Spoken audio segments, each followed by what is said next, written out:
शिक्षा के मार्ग पर चलना सिखाया। हम सब ऐसा जीवन यापन करते थे पशुओं की तरह। बाबा साहब ने वो दिन देखे, वो परिस्थितियां देखी कि बाबा साहब किसी के पास नहीं बैठ सकते थे, गाड़ी पे नहीं चल सकते थे, स्कूल में प्रवेश नहीं था, स्कूल में अंदर जाके शिक्षा नहीं ले सकते थे। बाबा साहब ने वो समय देखा जिस समय तालाब का पानी पशु पी सकते हैं, कुत्ते पी सकते हैं, पेशाब कर सकते, गोबर कर सकते, हम लोग उस तालाब का पानी पी नहीं सकते। गधा जा सकता, सब जा सकते, लेकिन हम लोग उस तालाब के पानी को पीने नहीं जा सकते, छू नहीं सकते। ऐसी परिस्थितियां बाबा साहब ने देखी। बाबा साहब पर ऐसी कठिन परिस्थितियां आई, फिर भी कठिन परिस्थितियों से भी वो झुके नहीं। उन कठिन परिस्थितियों का सामना करते हुए बाबा साहब ने उन परिस्थितियों को सुलभ करने का प्रयास किया और हम सबको सम्मान दिलाने का प्रयास किया। विचार करने का विषय है, इतनी बड़ी छुआछूत थी, सबके अंदर उस समय भी नहीं थी। जो शोषण करने वाले व्यक्ति थे वो कितने चालाक और चतुर थे। वैसे हम लोगों का पानी नहीं छू सकते, हम लोगों को पानी छूने नहीं दे सकते, खाना नहीं खा सकते, सम्मान के साथ खिला नहीं सकते, पास नहीं बैठना देना। विचार करो वो कितने चालाक थे। आज भी हैं, तब थे तो आज कम सही, फिर भी आज भी अभी भी हैं। देखते हो आप कितने चालाक है। किसी होटल में जाके कभी नहीं पूछते कि जो खाना लाने वाले हैं, बनाने वाले जी किस कास्ट के हैं, क्योंकि उन्हें आवश्यकता है। उन्हें जहाँ जहाँ जरूरत थी वहाँ उन्होंने विचार खत्म कर लिया अपने मन मर्जी। तुम्हारे घर में घी हो तो ले लेंगे, क्यों? आप उन्हें जरूरी है, महंगा है तो घी ले लेंगे, पानी नहीं लेंगे, तुम्हारा दूध ले लेंगे। बाल्टी वही है, घर वही है, हाथ वही है, सब कुछ है। और जब मृत्यु का समय आता है तब वो कभी नहीं पूछते डॉक्टर किस जात का है। कभी पूछा किसी ने? तब किसी जात का डॉक्टर हो, बस मुझे बचा दो, ठीक है, नहीं पूछना है। यदि उनकी जान जा रही है तो कभी जात पूछ के ब्लड लेते हैं? कभी नहीं पूछते किस जात के व्यक्ति का ये खून है, वो ले लेंगे। इतने चालाक। इन्होंने अपने चालाकी के बल पे हम लोगों को अछूत बनाया। अब सोचने की बात यह है, हम लोग सोचें, विचार करें कि आज आप जिस घर में रह रहे हैं उस घर की कीमत अदा की तब उस घर में रह रहे हैं। जो खा रहे हैं, भोजन बना रहे हैं, उस भोजन की कीमत अदा की तब भोजन कर रहे हैं। यदि किसी बस में बैठ रहे हैं, कहीं यात्रा कर रहे हैं, तब बैठ रहे हैं जब उस यात्रा की कीमत अदा की।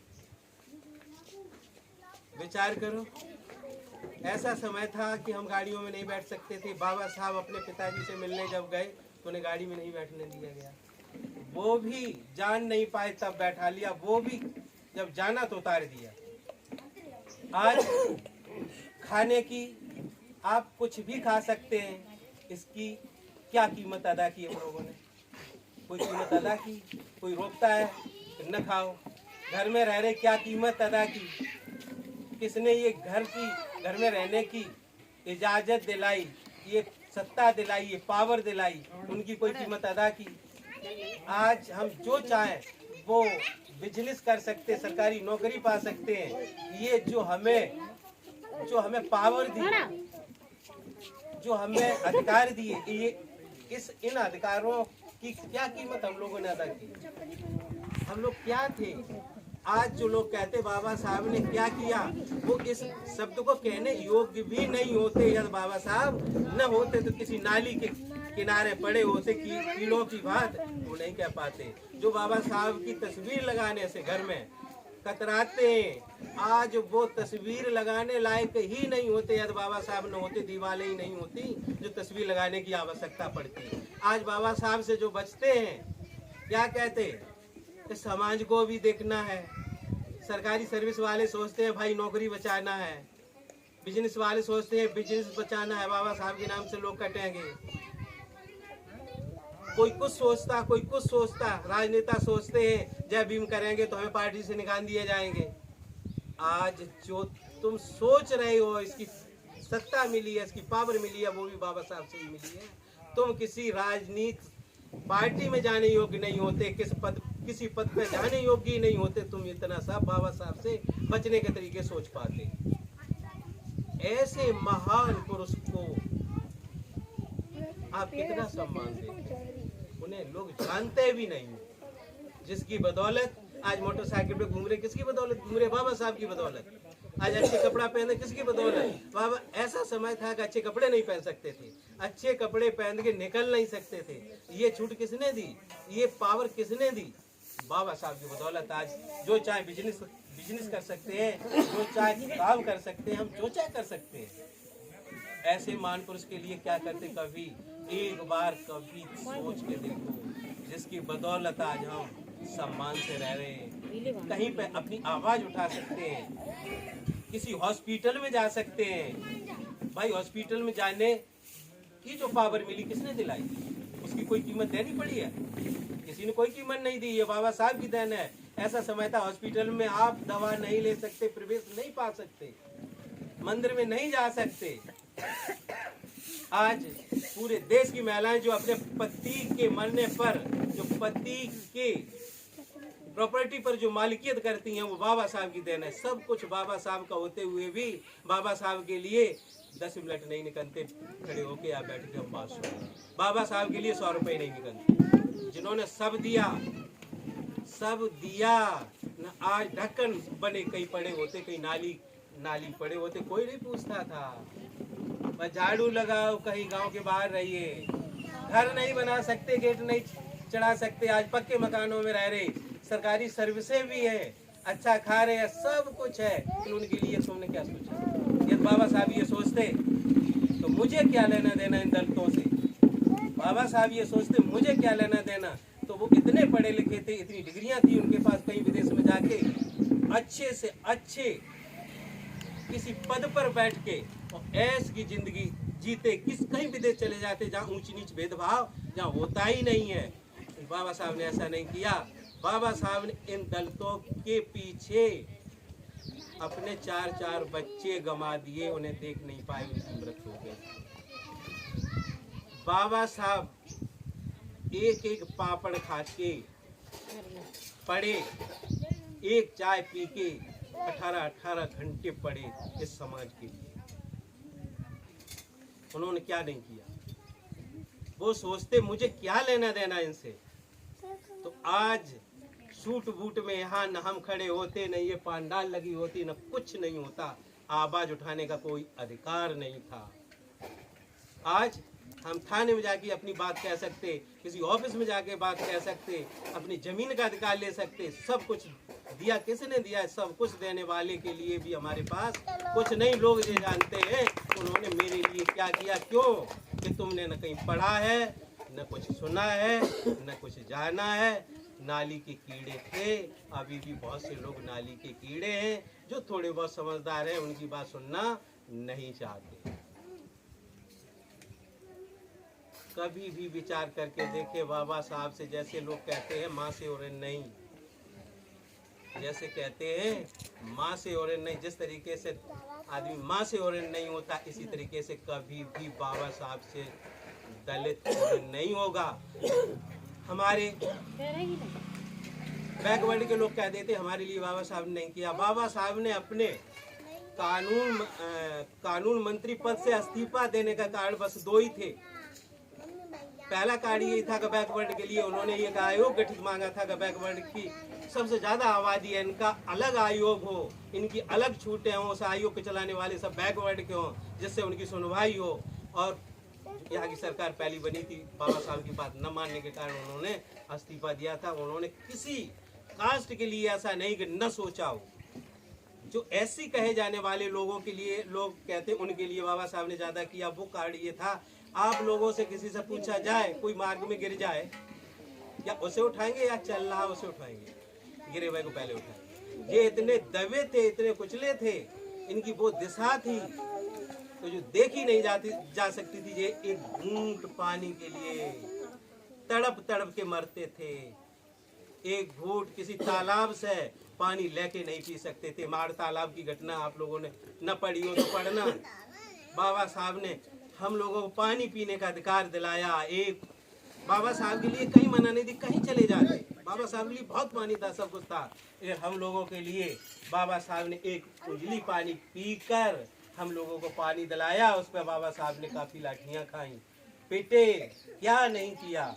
और ऐसे महान पुरुष के लिए जिनके अंदर ये भाव है कि वो बाबा साहब करते, उन्होंने हम मुझे क्या दे दिया, वो कभी भी पूरे नहीं होंगे। जिस तरीके से जीव जंतु पशु पक्षी जो भी हैं, सब में एक आत्मा, कोई चेतन सत्ता है। बिना चेतन सत्ता से कोई जिस तरीके से जीवित नहीं रह सकता।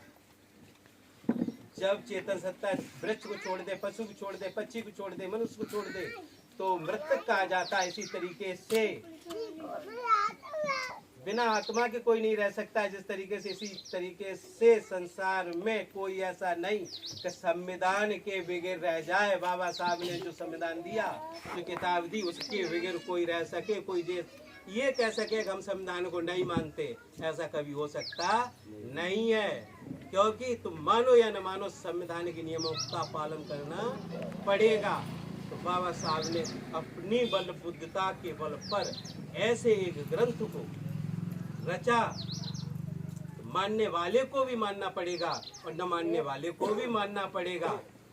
और जो उनका विरोध करते हैं वही कानून उन्हें भी, उनका भी साथ देती है। जो उनके जो गुणगान गाते हैं वही कानून उतना ही उनका सारा है। ऐसे न्यायिक महापुरुष का आज जन्मदिन, जिसने गाली देने वाले के साथ भी एक ही व्यवहार किया और प्रार्थना करने वाले के साथ भी एक ही व्यवहार किया। किसी के साथ ऊंच नीच भेदभाव नहीं किया। उन्होंने इसीलिए किसी पंथगत, किसी पंथ के, किसी जात के, किसी हिंदू मुस्लिम सिख ईसाई, कोई एक संप्रदाय से देश काम नहीं करेगा। सबको सम्मान देने वाले महापुरुष आए। ऐसे महापुरुष महान, जिनमें रत्ती भर समाज में बैठे कोई कमी नहीं कर सकते। ऐसे महापुरुष के लिए किसी के पास 100 रुपए नहीं करते, किसी के पास 100 रुपए छोड़ो समय नहीं करता। ये कहते मुझे क्या लेना देना, जो मैं करूंगा वही होगा। हमें उन्होंने क्या दिया? मैं कहते ये सत्ता भी जो हमें क्या दिया, ये कह रहे ये भी उन्होंने दी। ये भी नहीं कह सकते थे, क्यों? कहीं खड़े ही नहीं हो पाते। किससे कहते? कोई सुनने वाला नहीं था। आज ऐसे महापुरुष की जिनकी कहानी सुनो, रमाबाई कंडा पात के बाबा साहब को पढ़ने के लिए बेच के अपने बच्चों को पालती थी और बाबा साहब को पढ़ने के लिए पैसे भी बचाती थी। इतना प्रयास करने के बाद भी बाबा साहब ने ये नहीं कहा कि ऊपर की स्वतंत्रता आई, ऊपर से आप दिखाने लगे कि हम अब बिल्कुल स्वतंत्र हैं, हम बिल्कुल सही हैं। ऐसा ही नहीं, उन्होंने कहा कि तुम्हारी मानसिक भी गुलामी है।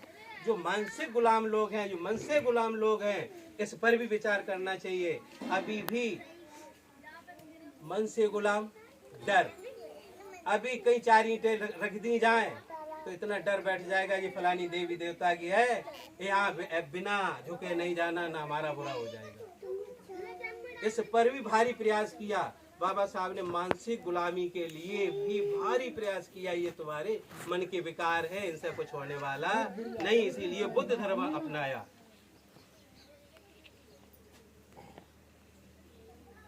और जो आडंबर हम पे थोपे गए, ऐसा नहीं करोगे यार, तुम्हारा हिंदू धर्म है, हिंदू धर्म छोड़ देंगे तो ये हो जाएगा वो हो जाएगा, ऐसा कुछ नहीं है।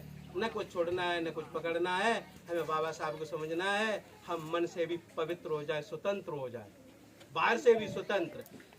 देखना मन की गुलामी, बहुत से बड़े बड़े पदों पे अधिकारी बैठे, वो कहते हैं क्या, हमें अपनी नौकरी बचानी है।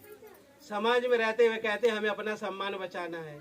बिजनेस वाले कहते हमें ये बचानी, क्यों कि उन्हें मानसिक गुलामी है।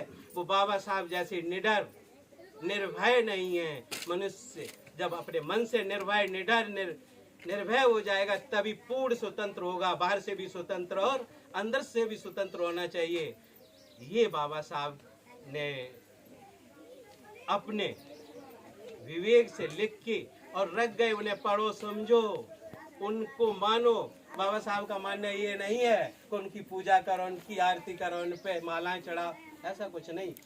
किसी महापुरुष को मानना सिर्फ इतना होता है कि उनके वचनों पर चल के उनके वचनों का पालन करना, उनके शब्दों को मानना।